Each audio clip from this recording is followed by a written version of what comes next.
Ladies, gentlemen, and goblins of all ages, welcome to Dour Gnome Adventures Side Quest in Space!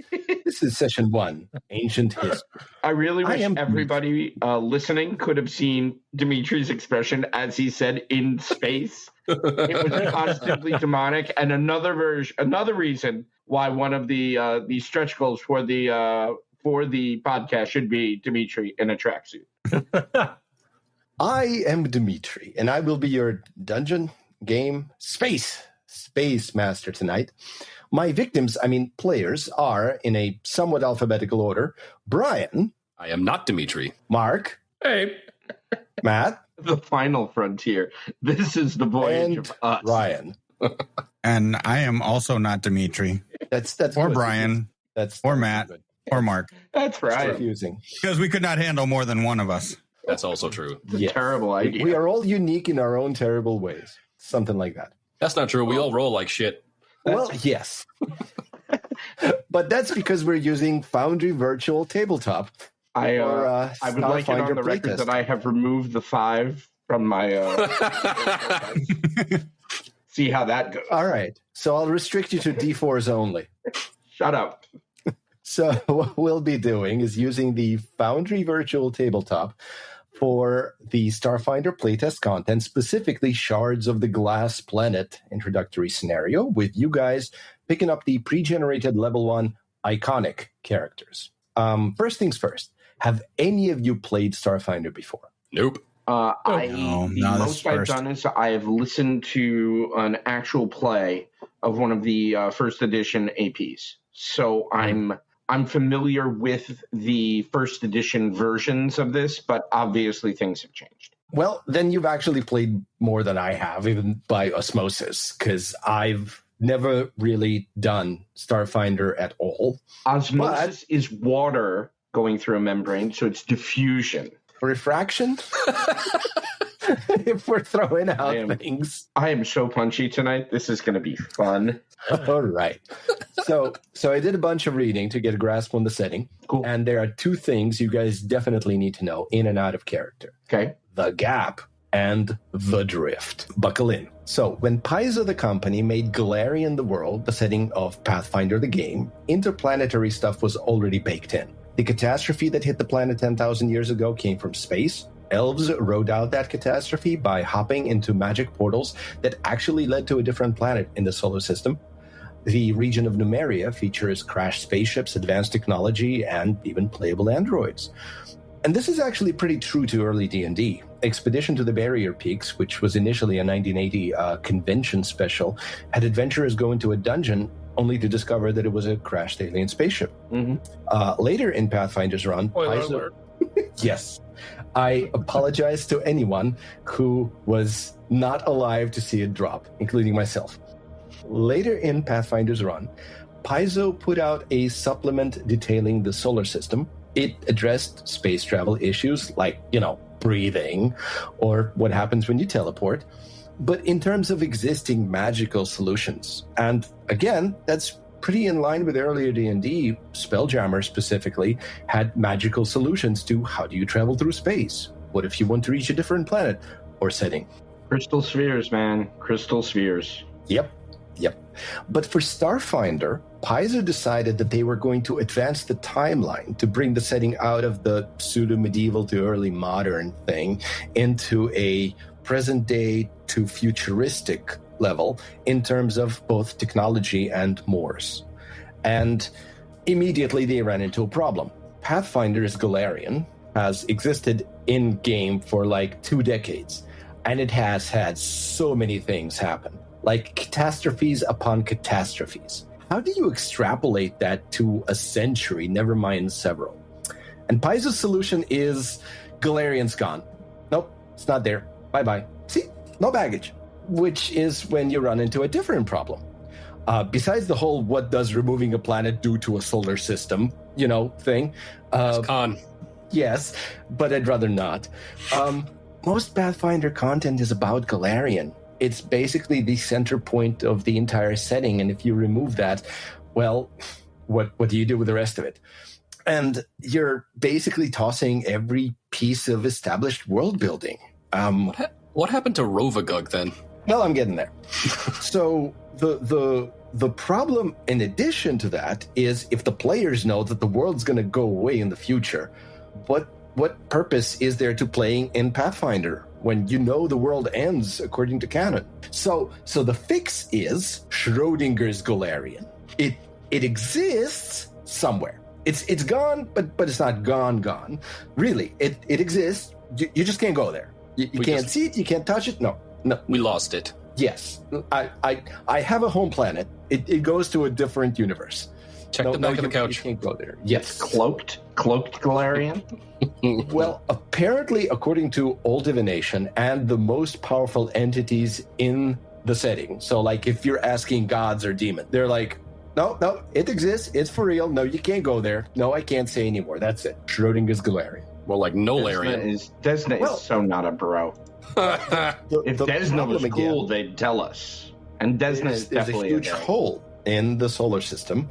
So how do you fill it? Easy. There's a gigantic space station that just so happens to be orbiting the Galarian sun, just where Galarian used to be. And it's filled with all the races that Galarian used to have. So you can both have your cake and eat it too. But we're back to the original problem of history. Anybody could just walk into a library and see what exactly happened that made Galarian cease and Absalom Station come into being. I forgot that's what it was called. Yes, it's called Absalom Station, and it's both powered by and built around Starstone, which crashed to Galarian 10,000 years ago and created an island around it and elevated at least 3 mortals to divinity. Way back when in Pathfinder, in terms of Starfinder looking back. But again, like, what's the history of it? If you actually establish a canon timeline, what do the players who are playing in Pathfinder do? What does Paizo do? Because it wants to keep selling the adventures for Pathfinder.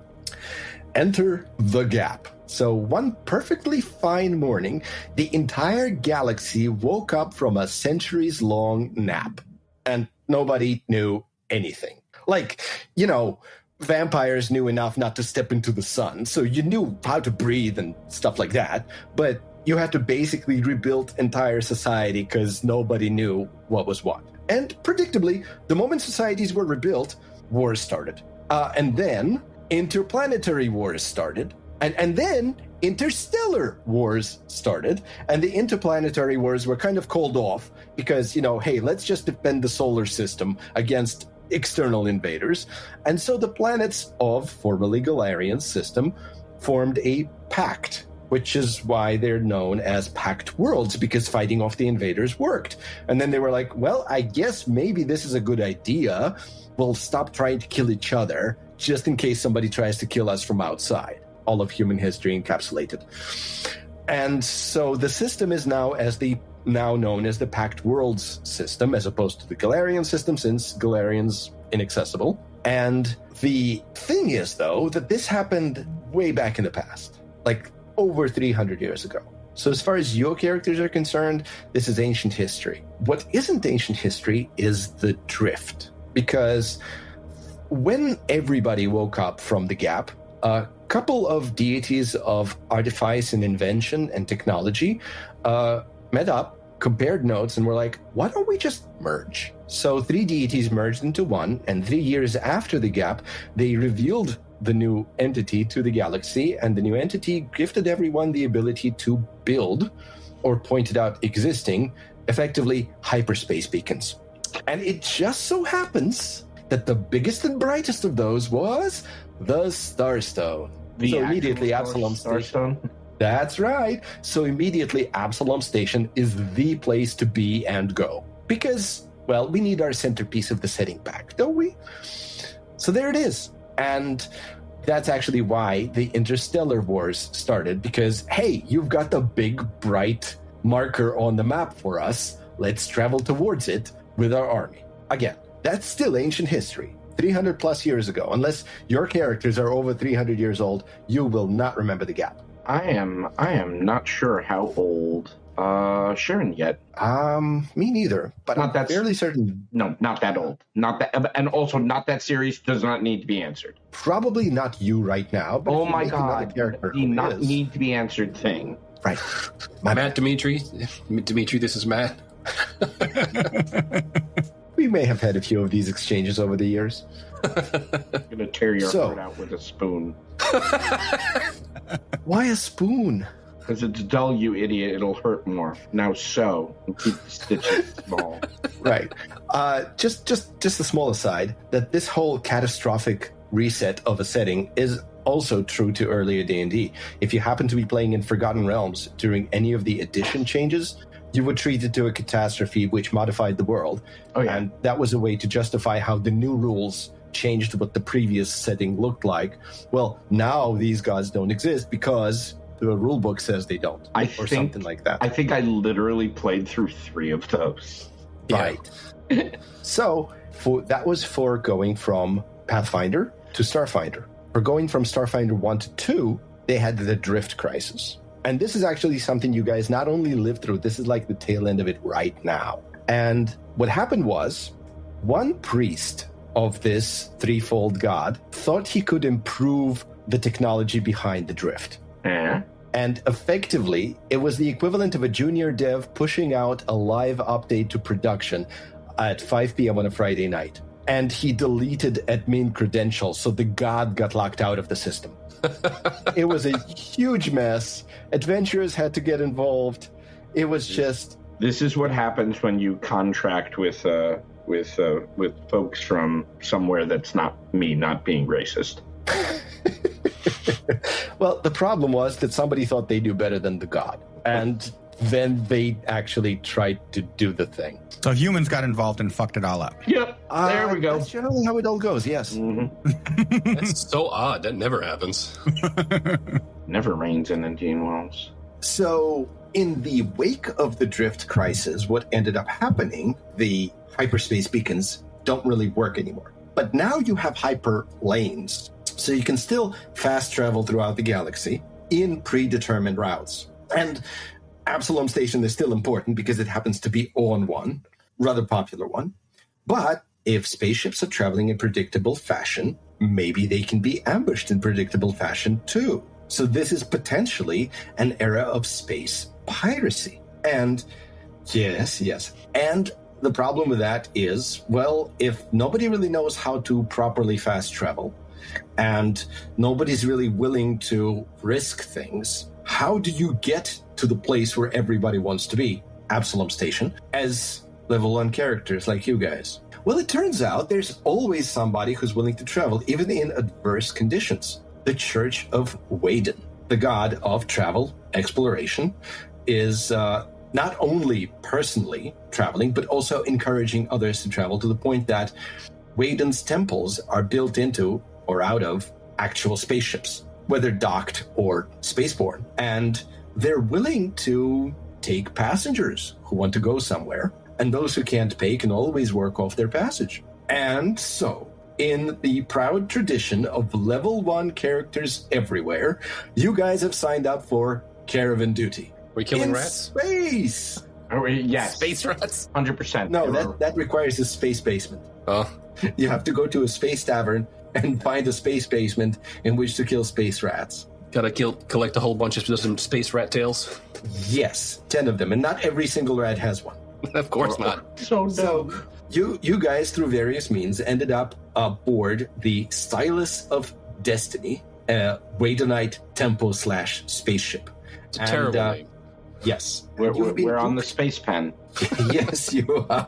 The Pen of Destiny, which is mightier than the Sword of Destiny. No. No? It's the sequel to Tenacious D and the Pick of The Death. pick of destiny. Yeah. Thank you. Right. So this is the High Temple I mean, of Waden. with Jables and KG and how they smoke, yes, definitely the High Temple. Do you guys have a bard? Did anybody pick the bard? No? We don't have a bard. There's no bard. Okay, well, if you decide to make a bard, yes, you can tell the story of the Stylus of Destiny and all that highness. But right now, you guys have been grouped into a security team, and you've explored the ship fairly well since this is encouraged by the clergy. And you are effectively in exploration mode. So the way I'm going to do it is if you have a downtime day, I'm going to tell you you're in lazy mode. You can do whatever you want. Fill your spell slots with whatever, if you want every single spell slot to be prestidigitation or its equivalent, yeah, that's fine. You're taking it easy. Do whatever you want.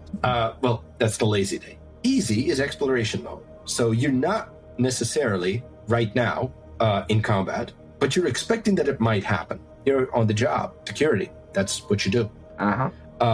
And busy mode is combat. So lazy can turn into easy. Easy can turn into busy. But right now, you're not in combat, but you're fairly certain that you're supposed to be expecting it. If you weren't, you're kind of slacking. So you prep for combat, but right now, you guys are having lunch in effectively a conference room aboard the Temple spaceship. If somebody were to look into the room at the table that your characters are sitting at, what would they see? Probably the party eating lunch. What's on the menu? Well, that's a good question. Depends on what your character is and what your character eats. So, who are you, Brian, today? Dude, that's a loaded question. I have no idea who I am. You don't? Didn't you pick a character? Didn't we go through this? Yeah, we did. So this is Zamir. He's a little witch warpy dude, which from what I gather is someone who just fucks with the fabric of reality, because that's awesome, and that's a totally safe thing to do that everyone should do on a spaceship. Yes, everybody's cool with it. Good. And I have no idea how old he's supposed to be. By his picture, he's got like a white beard, so he looks a little bit like Santa, but like Battle Santa with like a staff. I saw that movie. That Battle Santa was amazing. Okay, and as far as your ancestry goes, you are human. Okay, so you're having regular human lunch to fill your regular human stomach. But what's on the menu? Like, come on. Well, what would you like to be on the menu? Do they have fucking replicators? What? Tea, Earl Grey hot. I knew that was coming. Sure. Define hot. Not scalding my tongues. Okay, all right. You've managed to work out the temperature preferences with the replicators aboard. And yes, I've read the Hitchhiker's Guide to the Galaxy. We're not doing this whole fucking make me tea thing, okay? Okay, but besides tea, you're still pondering what to order. You warped the fabric of reality. You have created a reality where the temperature of your tea is exactly where you want it to be. Okay, so for the last minute, you guys have been watching Zamir just stare at the cup. Going too hot, too cold, too hot, too cold. Keep warping it back and forth until it's optimal temperature. Just right. All right. Matt, if somebody looks at your character, what do they see? Oh, boy. They see, most of what they see is a cloak. And peeking out of the cloak is an insectoid face. My ancestry is I am a Shirin. I am a dissident member of an insectoid race. Most Shirin are part of what's called the Hive. I am not part of the Hive. I am an individual and not like any other Shirin in the world, in the universe. Sorry, especially not Ed Sheeran. Oh no, God no. No, he's got a different shape from you. But what exactly is lunch to you? A little bit of fungus, some bugs. Generally, what Chick does not get a bowl. He does not get a plate. He essentially gets a very small terrarium. All right, fair. And I guess your rations are just smaller terrariums in your backpack. Yeah, I suppose. Yeah. Mm-hmm. All right. Little tubes, essentially. Where everything's in stasis, and he hits a button, and the stasis goes away. Pop the end off of it, and just kind of tip it down. Cool. Ryan, what about you? What does somebody see when they look at you having lunch? All right. I am playing Navasi, female human envoy. She's got short cropped purple hair. The envoy, the master influencer. She's a leader that motivates her teammates, especially in combat. So you're the one who orders lunch for everybody? Yes. What's on the menu? Well, she's eating. She's eating. I called them snake rolls. It's basically like sushi, but made with local snake meat. Local to space. local to Yes. whatever planet we're on at the time. You know how barnacles on ships just happen? Yes. You're just We fucking got eating. space stakes. You're eating Minox. Well, whoever knocks they are, they're your lunch.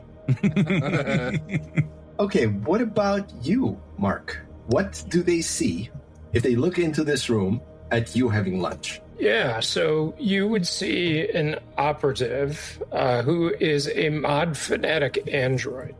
Goes by Isif, and completely upgraded their body with cybernetics. Basically, like a cool blue, silverish body, and blue armor with like turquoise longer hair and many, many guns. Although this android does not need to eat specifically, at some point in his life, felt that it would better blend in if it just ate cold cuts all the time. So it is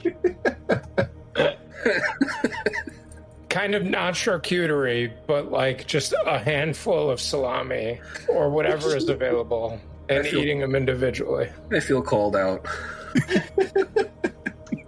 Everybody's Probably going home. installed a just- that is module. awesome. Yeah, a bag of shredded cheese that they pour into the standing in front of the refrigerator. Like somebody told you that these things are consumable, and you're like, yes, I'll install a module to digest them. But nobody really taught you how consumable they are, and you're just like, shove it down, dissolve energy. Right. Yes? Yes. Technically, yes. So you guys are going through your various motions of your union-mandated break, if we can call it that. And you guys have had a crew liaison. There is a fairly young human female, Acolyte Amber. And she is rather excitable, and she's glad to work with you guys. And some of you may have gotten the idea that this is like her first quote-unquote command, where she's had anybody under her in any capacity. And she's just so happy to be able to, at least nominally, be the interaction point between you and the crew. And she is the one who pokes her head into the door. And she goes, "Oh, you guys, there you are. Aren't you excited? It's great. I wish I could go with you to explore."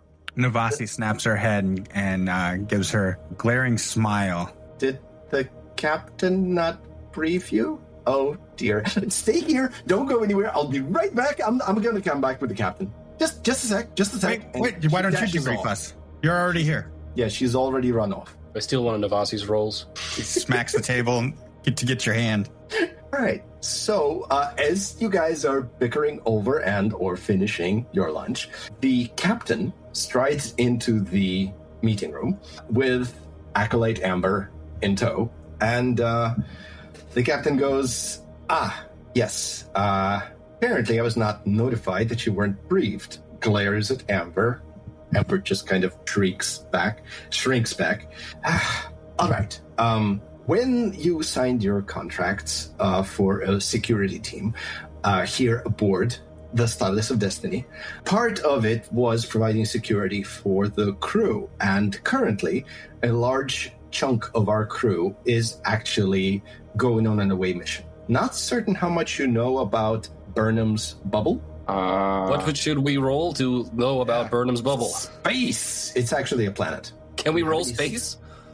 Yes. Do you have space? I have nature. That's more like when you're on a planet. Okay. Society? I'll give you religion. If anybody has religion, or even if you put it on. You have religion? What is infosphere lore? Is it infosphere like maps and stuff? That's more like the local internet. I'll let you roll it. Oh, Look it up on Wiki. Yes. 6. I rolled religion. I got an 8. I got a 9 total. None of you broke a 10. Okay, No. so you've never heard of Burnham's bubble. Okay. And What is this Burnham's bubble? Can you please brief us Okay, on so this? the captain, who's actually, I believe she is an android. So she looks over at Amber, and Amber just, shrinks even more. Like, you didn't tell them? All right. Burnham was an explorer and a member of the Church of Waden, and he discovered a planet that was entirely encased in a glass shield. And we've had our eyes on this planet for many years. No one in recorded history has ever passed through the energy shield surrounding the planet to learn why all its living people and animals are missing, or who built the ancient cities that dot the surface. In the wake of the drift crisis, the energy field has begun to shatter, falling piece by piece to the surface. This is exactly why we made a detour instead of heading to Absalom Station directly, because this is an unprecedented opportunity. Our survey teams can now explore the planet, but the field is collapsing, causing destruction, and there may be danger on the planet, which is why we would like you to go along with one of our survey teams, land at their location, assist them in their survey, and defend them should any kind of danger come to them. We would very much like if you took this opportunity expeditiously, because the teams are already down there. Okay. What's our goal in this mission? Your goal is the same as it is aboard the ship. Protect them.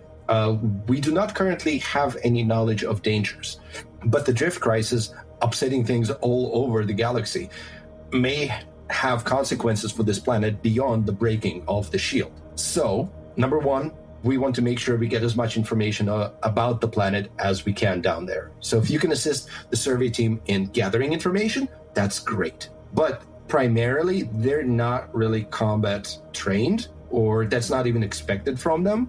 So if they encounter any kind of danger, we would like you to be there to make sure that they survive and can be extracted afterwards. Our mission primarily is of peace. So all we want you to do is coordinate with the team to survey the area, protect them, but try to avoid harm to anyone involved.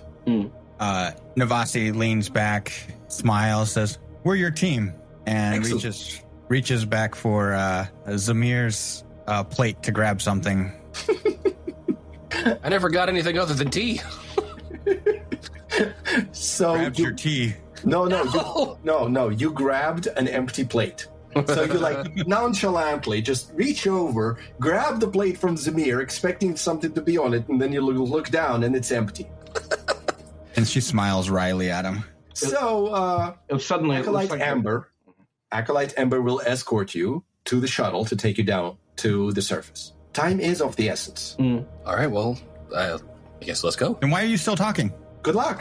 She turns around and leaves, leaving Amber standing there. And, sorry, guys.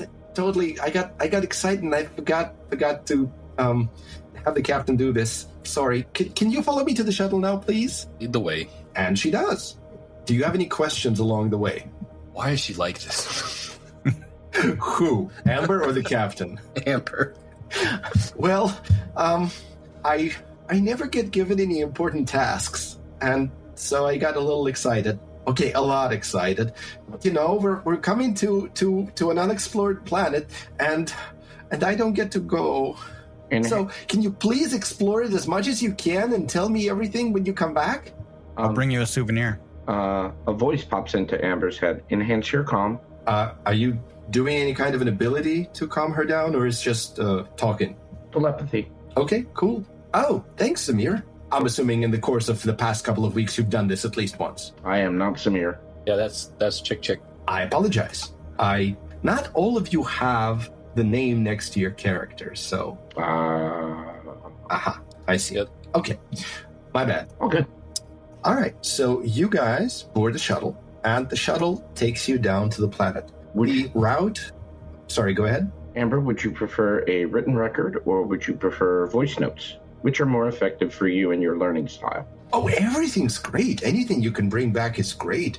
Well, whatever you discover. Maybe you'll discover writings down there, because nobody's ever been down to the planet before the shield started cracking.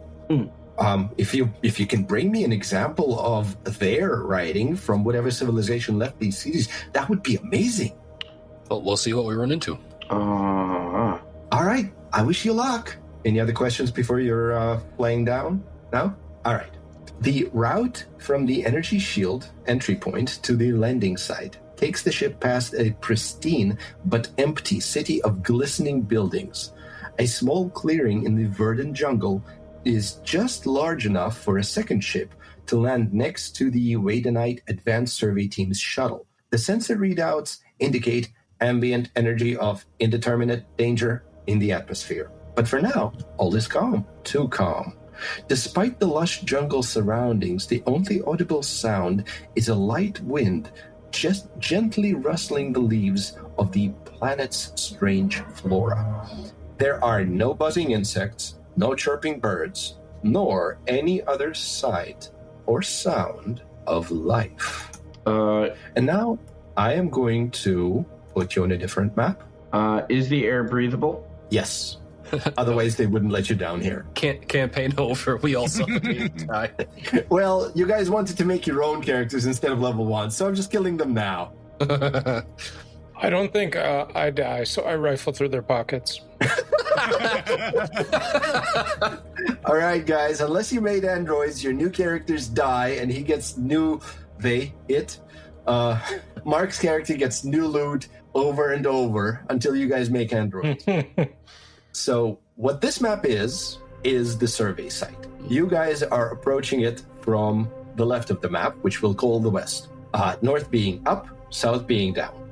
There is somebody in the path ahead of you, and you recognize the ancestry of this person as Kasatha. It is a four-armed humanoid with a oblong head, hailing from a distant planet circling a dying star. Their distinguishing feature is that they've got the four arms.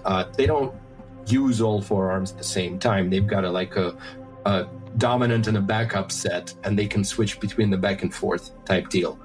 But you do recognize this person, not necessarily by name, but you've seen them on the ship. It's a Wadenite. They're all Wadenites, so you've met them over the last couple of weeks. It's not like these people are new to you. And when you get there, he greets you and goes, "Hello there. I'm Mahusal, head of this little team. We've discovered a tower that we think will help stabilize the planet's shattering energy field." And as he does that, specifically with that sentence, he points to the thing in the middle of the map over there that looks like some sort of a stone construction and then some sort of a metal, maybe gleaming gold thing across it. You see that thing I'm pinging right now? Stargate, yeah. Yes, certainly. But it actually looks like a tower that's heading up, as opposed to a gate into something. And let's see, where were we? We're preparing to activate it, but before we do, we've got to survey the site.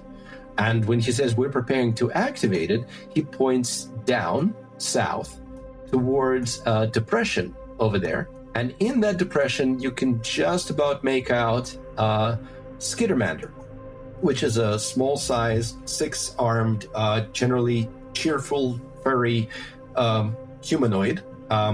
And one of them waves at you from down there with multiple arms, while also sticking around a couple of stone protrusions, maybe kind of pillars. So we've noticed other points of interest besides the tower itself. There are strange consoles to the south, where the Skittermander is waving, odd rock formations to the north, and he points to directly north of where you're standing. You see the faintly glowing thing right there that I'm pinging? Yep. And then there's also a brightly glowing thing way further north. See that? So those are the rock formations that Mahusal refers to. And potentially dangerous flora to the east. He points past the tower all the way to where you see a human woman who is paying zero attention to you guys. Could you help out before we try to activate the tower? From our communications with command, we have probably an hour's worth before we try to do a coordinated activation thing, because we figured that there's a network of these towers. Other survey teams have happened across similar sites, and our shuttles flying over have located others. So we figured that if we try to activate multiples of them at once, we may stabilize the field. So that's exactly what we're going to do in about an hour. If I'm honest, I think each of the points of interest requires, well, I'd say quarter hour for examination. There's 4 of you. If you were to split up, you could examine 4 places at once, or if you went site by site, you'd probably get 4 points of interest out of 5. So again, the points of interest are these rocks over there, just north of Mahusal, the glowing rocks further north and east, the tower itself in the middle, the consoles down south where the Skittermander is, and the flora that seems to be... There's a human woman who is very, very focused on examining the various plants in that area in the east. How do you guys want to tackle this?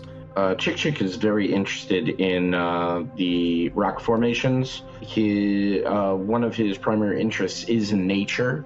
So either the rock formations or the flora are things that he finds fascinating. And nobody's currently looking at the rock formations, so he figures that's a place where he can kind of get his fill of inquiry. Well, let's do it in 4 ticks. For the first tick, would you like to examine the dull rocks, the glowing rocks, or the flora all the way in the east? Glowing rocks, please. Okay. Navasi kind of steps forward, says, I think we should all stick together. We don't know what's out here. Okay. As Does long as everyone we agree? Sure, why not? Yeah, let's do it. All right. So then, does everyone want to examine the glowing rocks? Yeah. Okay. See if I can select all of you guys and just... There we go. Okay. So you approach this area, and what you see is a formation of glowing boulders stands atop a high ledge. These boulders resemble the darkened boulders to the southwest from where you currently are. Okay. And they seem to be emitting soft light and a low hum. So let's start with who has what lores. I have Zon Shalen lore. Probably not applicable to alien. No. Yeah, I don't think my lures are going to apply because I have Underworld and Absalom Station. I do have a nature. Okay. I have physical science lore. All right. That might help you somewhere else, but not right now. So in that case, I want everyone to roll me a perception check as you guys approach this area. Not bad at that. Okay, I see 2 checks. Whoever is... Okay, you guys, the last 2 people who rolled, you're rolling with question marks, so I think you're rolling private rolls that I can't see. I rolled a 6. Right, I'd like your future rolls to be public, just so I can see them. I rolled. I got a 25 then. Oh yes. I heard your 20, and the 20 is actually enough to beat this perception check that nobody else made.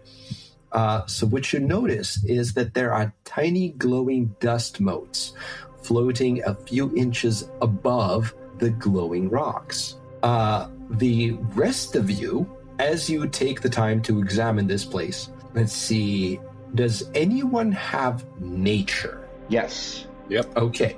Now, nature, I believe, can be rolled untrained, but those of you who are trained may have a better chance. So let's see those nature rolls.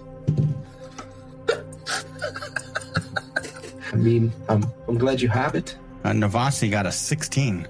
Is that the highest nature roll we've got? It's me. I got it. I rolled a 6. I rolled Okay. a 6. Not a 5. I also Oh rolled no, a 6. my previous roll was a 5. All right. Can you crit fail these? You can. You can Yes. actually crit fail these. Wow. Yeah, you get wrong information if you crit Wow. fail. Okay. So how badly did we get here? So let's see. I've got a 6 over here from Navasi. That was That was for the perception. Okay. So I rolled a nature with 16. nature 16, nature's 13, nature's 9. Am I missing somebody? I don't have nature. It's untrained, so I You didn't. can roll it untrained if you'd like. Sure. 15.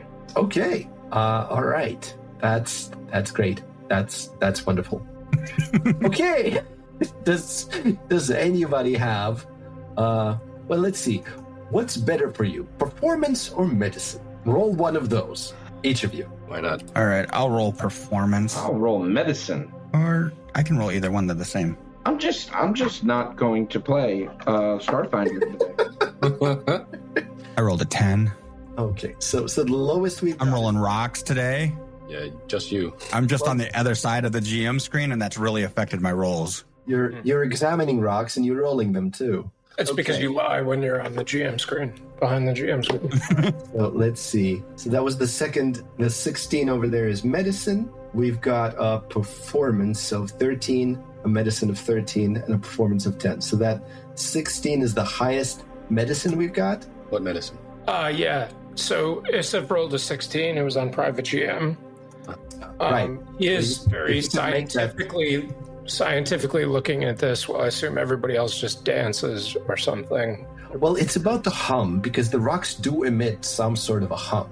So what you notice with your medicine check, while they're dancing around it, is that the hum isn't constant, that it subtly changes pitch in response to life signs from the other characters. So as they're moving around, you being the calm android go, wait, hold on a second. The pitch changes here. So that was a successful check. Good work.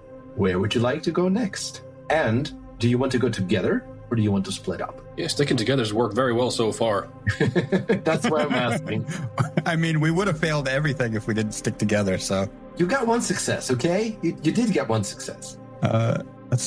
We're close to the other rocks. Why don't we just go for those? So right there in the middle of the tower? Oh, we're right there. We're right there by the tower. Let's do the tower. Okay. So do you want to do the tower or the other rocks? The tower. I mean, may as well just turn around and look at the fucking tower. Yeah. All right. Hey guys, we have this big tower right here. Let's look at this. All right. So it's a column of wood and metal that rises from a stone platform. At the top, a beam of intricately knotted wood rests perpendicular to the column. There are engravings in the metal at the base of the column, and the lichen growing on the tower glows with a soft blue light. So what I want you guys to tell me is, did I see warfare lore on somebody's character sheet? Not mine. Not any of ours. No? Maybe it was a character that didn't get picked. All right. Well, in that case, art lore? Jean Shalin lore. Society.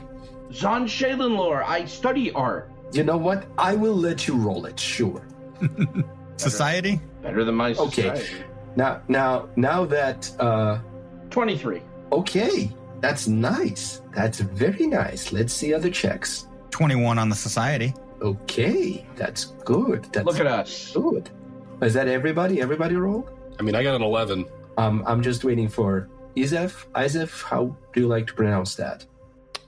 I've actually forgotten. Isif is great. It's pronounced John. Okay, you might have actually taken away a success. Good work. No. And sorry, mechanical question for the GM. Yes. Do we have to roll? Can I choose not to? Basically, to your point, like if it is a group success or whatever on these, can I just say, hey, I'm not trained, it's not high enough, I'd rather not do it? Well, you can just tag along with the team and not survey things, but this is taking time. So it's not like you're going to be able to do something else unless you tell me, and while they're doing that, I'm going to examine a different area. So you're just not going to roll, rather than, I'm going to see if anybody succeeds and then I roll. If everybody's rolling at the same time because you're doing the same thing at the same time, if you don't want to roll because you don't think you can do anything, sure, I'll let you not roll. If you don't think, like at this point, that you want to be rolling this, I'll ignore that last roll. No, it's fine. I'll help out. All right. So fortunately for you, Chick got a critical success. So you guys cancel each other out there. You're fine. What you notice is that the engravings at the base of the column are actually depictions of a starship battle near a planet surrounded by a cloud of energy. There are beings on the planet who appear to be hiding beneath the cloud, out of sight of the starships. These life forms are stout people wearing robes. Their bodies are shaped like chiseled stone, and they have multiple eyes. So you guys have managed to decipher that from the carvings at the bottom of the tower. But there are other things to examine here. Does anybody have crafting or computers? Can I make sure that I do a quick sketch of what I have, what I'm seeing here? You critically succeeded. You've already made that. Oh, no, I understand that, but I want to make sure that I have a copy for... Can we take a picture? That's... Yes. As a matter of fact, technology allows it. I have computers. I have computers as well. Okay. I have crafting. Okay, those of you who have crafting or computers can roll that. Play a game on my phone. Alternatively, you can roll Arcana or Society. Sure, why not? Navasi gets a 17 on the Back computer's check. to life. 7 is the highest I've rolled all so far. So let's see. We've got computers at 17, and then we got a crafting at 10. And for the alternative, we've got an Arcana of 14. So 2 of you do manage to succeed. And what you notice is that additional technology was grafted onto the tower at some point long after its construction. The tech, a bunch of circuitry, panels, and wires, is likely intended to boost or modify the tower's original magic in some way.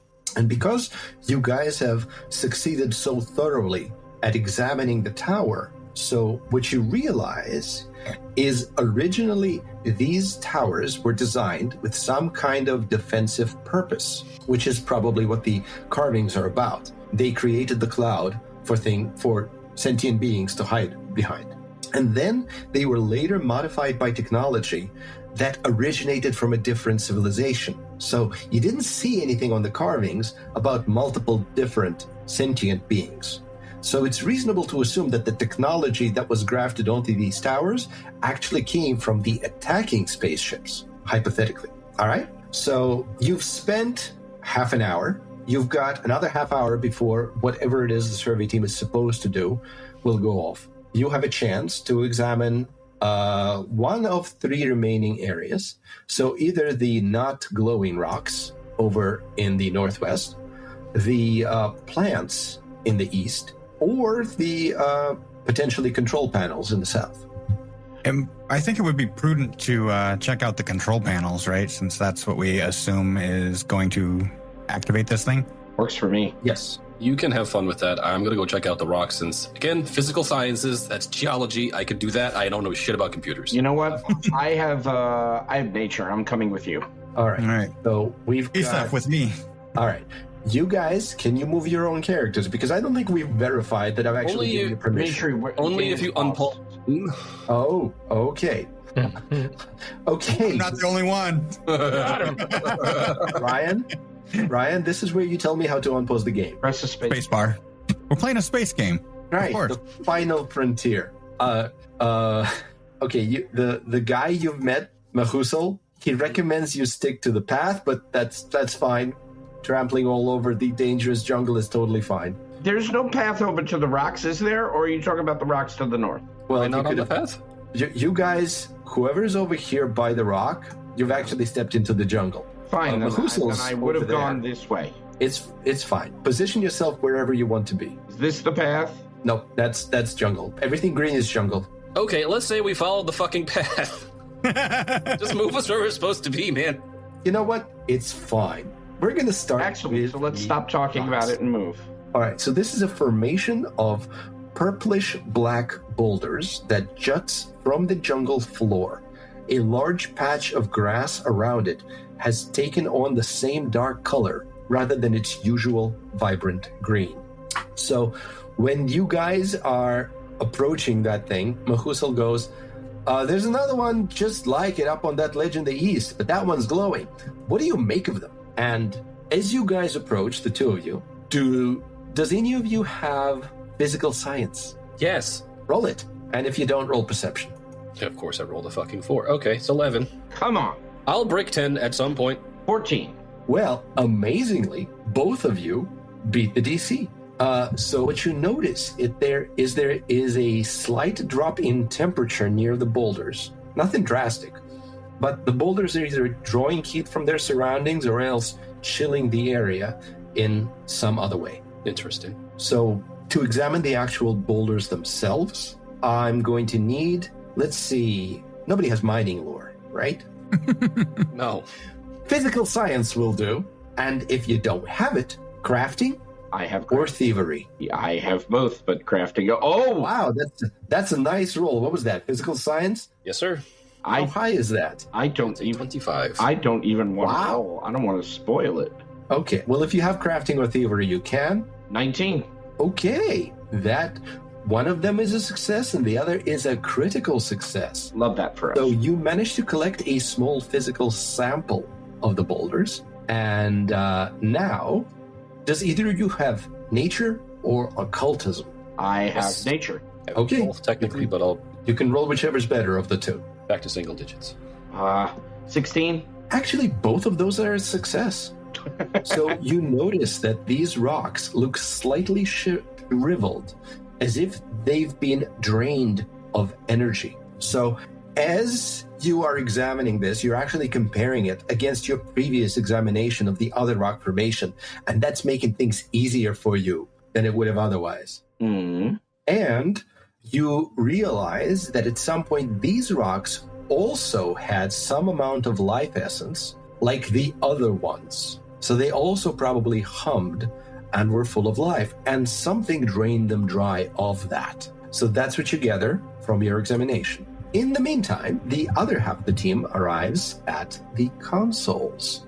So there is an alcove surrounded by rock walls, which contains short columns of stone, each about 3 feet high. Convenient because the skittermanders are short-sized. The columns are studded with gems and metal panels, and ancient runes are carved into nearly every inch of their surfaces. The skittermander, whose name is Lavinetta, waves to you guys when you approach. Hi, new friends! Mind helping me? I think these are magical controls for the tower over there, but I'm not sure how they work or what they're supposed to do. I made some fun sketches of them and sent them to the other survey teams on my data pad, and it turns out these weird consoles are found all over the planet. Neat, huh? Can you send your drawings to me? Oh, you were supposed to be... Let me add you to the signal chat. It's not secure. You were supposed to already be added, and you would have been if somebody remembered to clue you in. Acolyte Amber. Are Yes. they just disappearing messages? Sorry, Lavinetta. Amber, Right.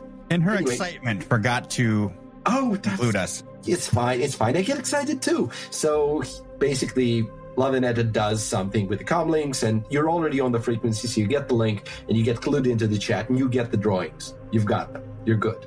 So over here, do you have Arcana or Occultism?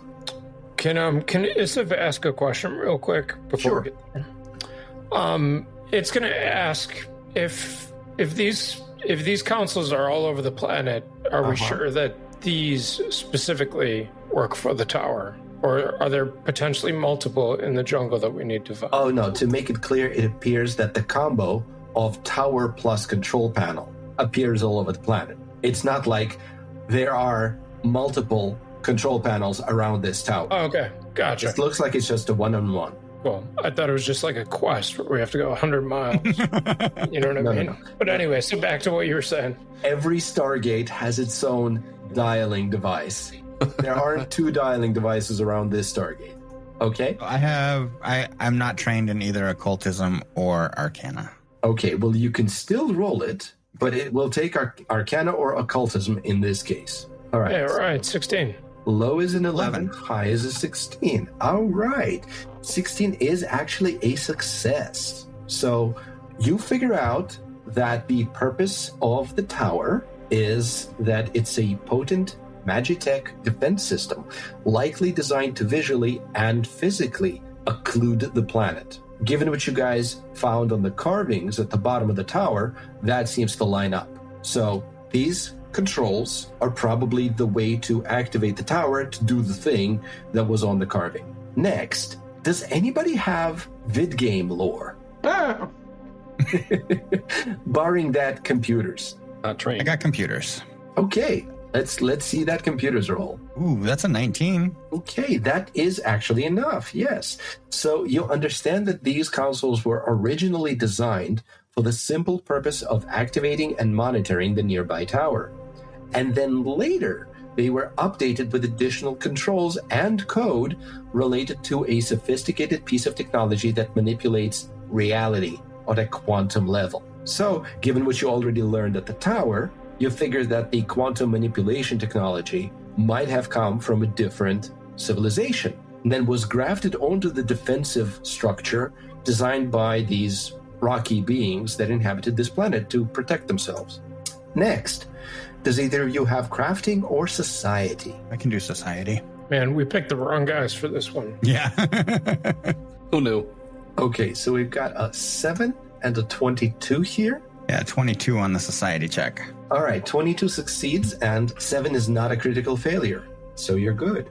You are able to deduce that some of the runes and gemstones were altered long after the columns were originally constructed, such as by being removed and replaced in the case of gemstones or recarved in the case of the runes. So think basically the grooves on a motherboard or any other kind of, circuitry.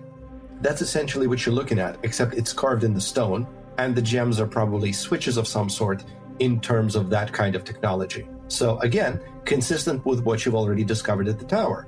These were probably alterations made to make sure that the control panel was both functioning for the tower and for the grafted technology. And as a result of your survey, you figure out that those particular alterations were actually done in great haste and drastically altered the technology's original function, likely to the point of being utterly foreign to anyone who was accustomed with the original controls. And again, this is consistent with your finding that it might have come from a different civilization, from what you found out when you were examining the tower. Okay, go ahead. Do we think, it seems obvious as Ryan that somehow this system failed, and that's why the outer layer, the shield from the planet is failing. Do we get that that's the idea why? This hasty alteration? So I will tell you no. And I will tell you this because from the information you can find on Burnham's bubble, it seems like the planet had this shield for the entirety of recorded history. So since it was found sometime after the gap. Right. So it's been stable and perfectly impenetrable for centuries, possibly, maybe millennia, since records of this from before the gap do not survive. Okay.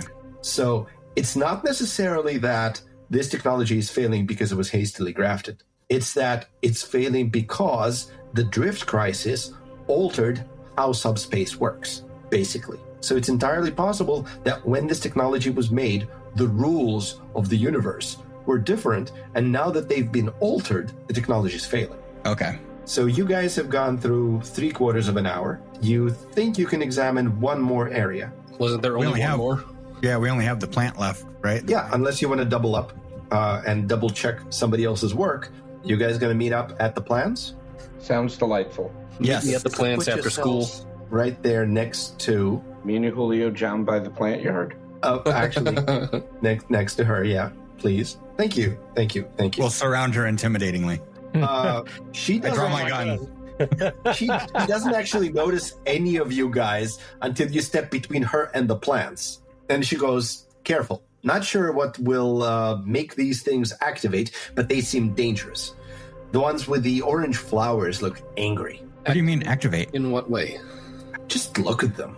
So what you see standing there is there are two types of strange flora that grow near the dirt path. Some plants resemble bulbous, spiky berries, each several feet in diameter, while others are fern-like succulents with large green and purple leaves and a bloom of bright orange flowers at the center. So this thing right here, south of the path, looks like those giant berries. And the thing to the north looks like the bright orange flowers. So when she's talking about angry plant, she's talking about the one in the north. What's her name? Her name is, let's see, where is she? It's described in here somewhere. Is that Mahuzel? She didn't give us her name. Jarna. She's wearing a name tag? Yes. Hi, my name is assume we would Jarna. know who. Yeah, who she is. we've been on this. Plus, you guys have comlinks. Jarna, why are you standing so far away from all these plants, and how are you able to I told you, they look at them? Because she doesn't want to get planted. This is not difficult to understand. She looks like she's tired, just like talking to people. Like, I'm an expert at this. I don't need to be all up in a dangerous plant's pistol in order to find out that it's dangerous. That deserves a hero point. Guess it's better to be a pistol than pissed on. Yeah. Okay, so if you wish to approach it, I would advise you to exercise caution, because like I said, I don't know what sets them off, and they look like they might be in a position to be set off. I push her into the plant. Can we just look at the... You can look at them from the path, it's fine. We're missing somebody. Chick just Who is didn't. that? Yeah. Is Chick just not joining? No, Chick is coming. I thought that Okay. everybody had moved, so I didn't think that I had to do it individually. Sorry, I didn't control all of you guys. Okay. Wait. Dimitri wasn't playing other people's characters? You explicitly asked me not to. Dimitri, Actually honoring other people's wishes? Yeah, when what's has going that on? stopped you before? Well, it's session 1. I don't want to burn any bridges yet. Navasi looks to Zamir and Chick. You know a bit about plants, right? A little bit. All right, so What do you make of all of this? I don't know. I haven't been able to roll yet. does anybody have life science lore? How about nature? Oh, yeah, I have that. Man, we really fucked up not picking those other two characters. Okay, so I need a nature check to answer that question. How's that? What do we got? Wow! What? Wow! Well, we both rolled ones. Wow! You're actively making this worse. Oh, yeah. As far as I'm concerned, Dimitri, the plants just exploded. Well, These are actually pod people, are those the only nature checks I'm gonna get? apparently. Nobody else is rolling nature despite all 4 of you standing there. Okay. 21. Nice. I know I'm going to regret this. Natural 20! Okay, that critical success cancels one of the critical failures. The success cancels another critical failure, and you get a thing. So the Oh, I like things. Yes. So what you get is that the roots of the fern-like plant and the berries must link up somewhere underground. So the two types of plant are actually existing in harmonious balance without requiring external pollination. Wow. So they're literally fucking underground. Dimitri, Congratulations. Out of my damn mouth. That's what the crit was for. Good job. Okay. Totally right. I have no idea how Navasi knows this. But Now, she stole one of Zamir's books. Yes, Those 100%. plants. The one Those book- plants are currently getting it on. no, I just picture you taking out your comlink and typing into the infosphere, how do plants fuck? And getting a critical success. Because Underground. apparently, somewhere on the survey team... We found a Reddit thread.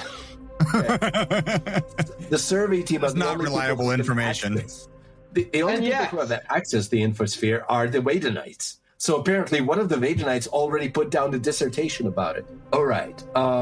For the other opportunity, who's got acrobatics, perception, or thievery for me? Acrobatics. I got perception. Am I allowed to roll it again? Because that went so well last time. You're allowed to try.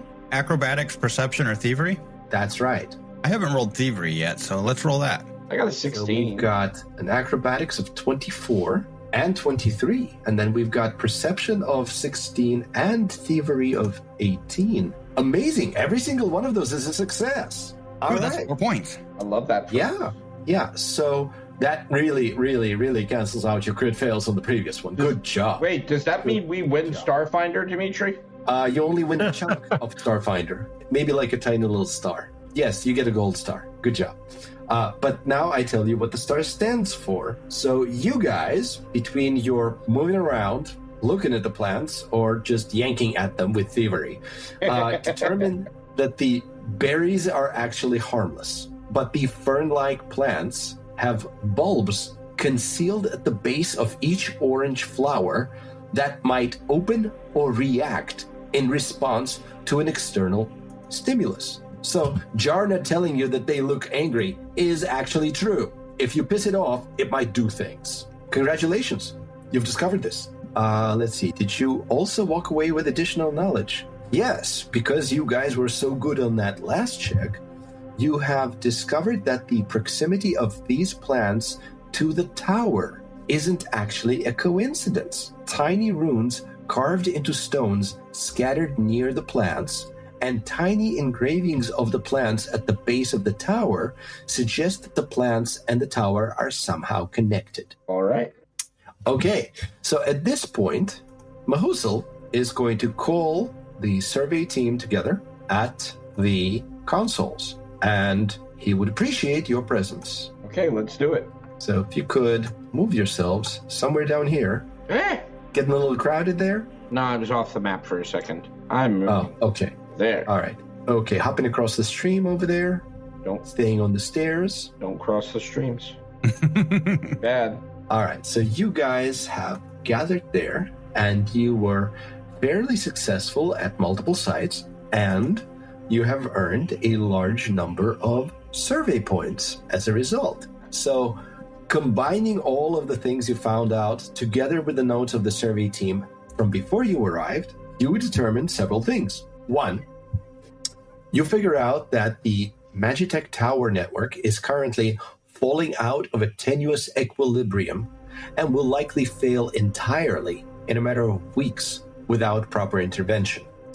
Next, you also find out that the original designs of the network were inspired by the concept of balance and symbiosis. It draws on these ideas as metaphysical concepts, using them and the naturally symbiotic relationships between objects and life forms on the planet as a sort of power source. However, additional technology added to the towers at some later point was designed to exploit these metaphysical concepts rather than exist in balance with them. So whatever was the original purpose of the tower network was symbiosis with the surroundings. And then the grafted on technology was, we're just going to use this technology and we'll power it with the existing symbiosis, rather than we integrate it to be symbiotic all the way through. Got that? I'm not sure. Okay, so... But that's okay. I think that's more Matt than Chick. Okay, the original inhabitants built the towers and the control panels, and according to the carvings, they used them as a defense to stay hidden.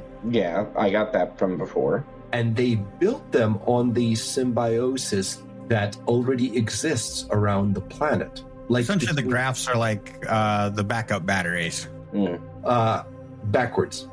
The grafts are additional technology, and they used the towers as batteries, because the towers already run, so we'll just put this technology on top of it, but instead of it being all symbiotically integrated with the planet, this is just tacked on top. So the technology is basically using the symbiosis that already exists as a power source, as opposed to being properly integrated into the whole thing.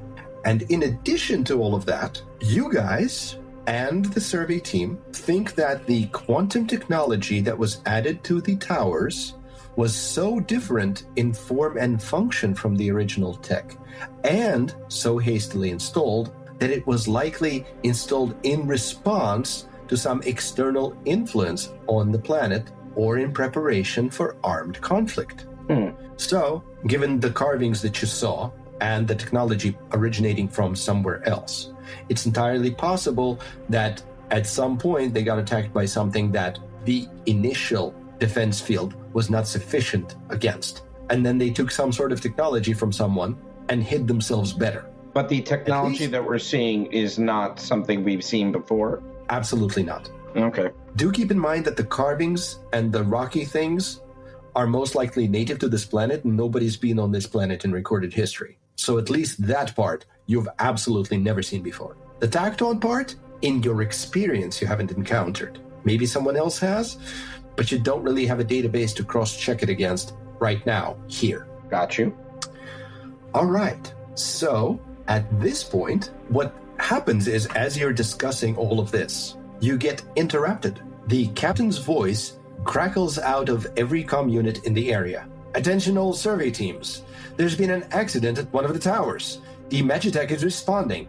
We're processing the data as fast as we can, but we're not sure what to expect next. Continue observations, but prioritize your safety. When you... The communication suddenly cuts off, just as the jungle floods with the sounds of chirping and chattering wildlife. The sound rapidly cut in and out like an audio, playing through a loose connection. In sync with the sound, wildlife appears and disappears from sight. A flock of colorful birds appears above the tree line, seemingly out of nowhere, and flies a few yards before vanishing again. Small, rocky life forms wearing robes and huddling in a corner near the Magitech console.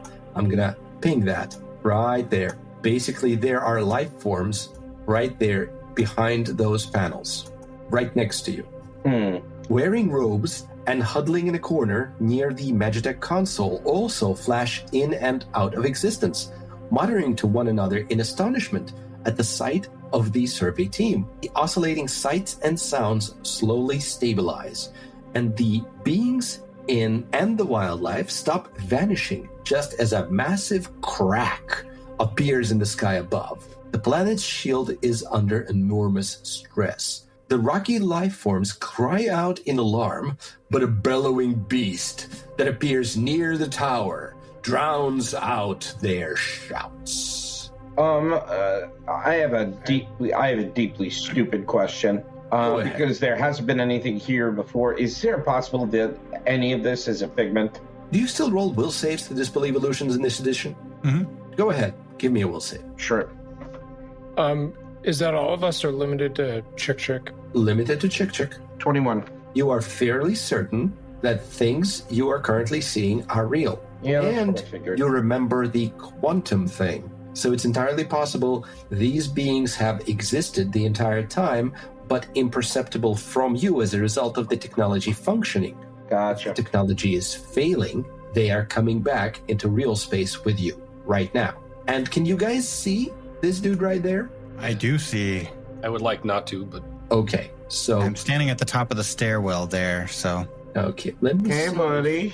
He's got a picture in the gallery, in the art gallery, that I can show you guys. If you go into his sheet and click on the picture... That didn't work, but this did. So, show players. All players? Show players. You see this dude? Does he have a cape? Well, it looks like a cape, but it's Think of the more tortoise like... shell. Yeah. It's more like it's a sort of a bipedal, more like, like a gorilla. So not necessarily designed to be upright, but definitely capable of bipedal locomotion. Turtle-like dude. It looks like he's got a shell on the back, and it looks like there are additional flaps of some sort under that shell, which is all you're able to see before the dude roars a challenge. And we'll find out next time what happens. Oh.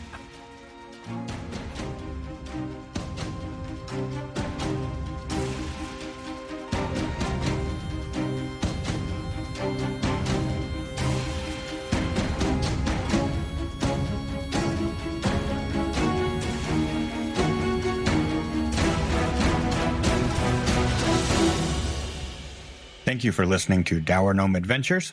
If you enjoyed our show, check out our website, dourgnomeproductions.com, for links to our social media and Discord community. Also, don't forget to leave us a review on your podcast app of choice and share us with your friends who might enjoy our show. New episodes drop every Monday. Dour Gnome Productions uses trademarks and or copyrights owned by Paizo Inc., used under Paizo's community use policy. We are expressly prohibited from charging you to use or access this content. Dour Gnome Productions is not published, endorsed, or specifically approved by Paizo. For more information about Paizo Inc. and Paizo products, visit paizo.com.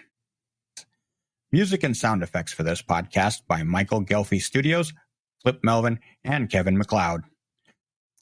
Dour Gnome Adventures is the property of Dour Gnome Productions.